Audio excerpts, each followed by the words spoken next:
Guys, আমি এতদিন video দিচ্ছি না কারণটা হচ্ছে আমি ওই মোবাইলে এডিটিং এ ব্যস্ত ছিলাম। খুবই সুন্দর প্রাকৃতিক কিন্তু আমি জানতাম না যে আপনারা আমার বাবুকে দেখতে পাইছেন কিনা। বেশি ভালো এই চ্যানেলে বাবুটা যিনি হারাই গেছেন। মানে ভিডিওটা এভাবে বানাতে চাই আর কি, আপনারাও জানেন ভাবছি।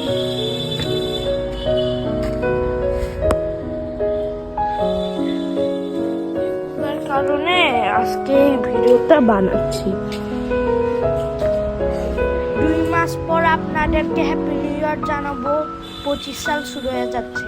আসলে আমার বাবু না দেখে খুবই খারাপ লাগতেছে। বাবুটা নাই আর কি। আমি এতদিন টেনশনে ছিলাম। প্রকৃতি দেখে একটু শান্ত হয়ে যায় আমার মন।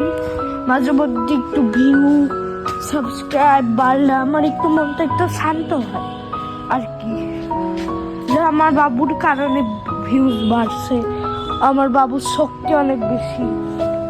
আমার বাবুর প্রতি অনেক মানুষের মায়া, অনেক মানুষের দয়া।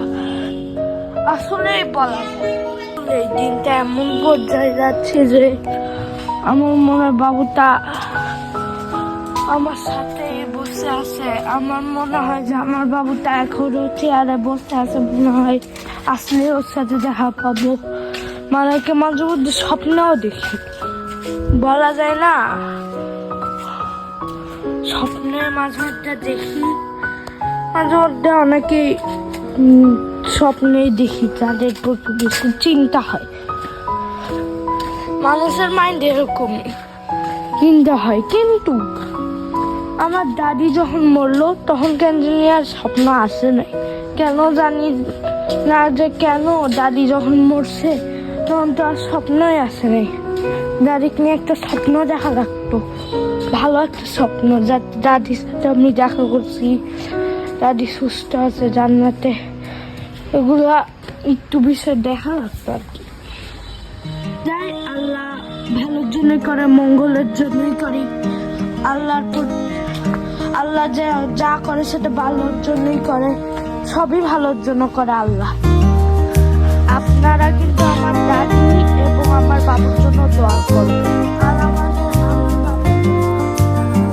দোয়া করবেন ইনশাআল্লাহ যাতে আমাদের কাছে ফিরে আসে। যদি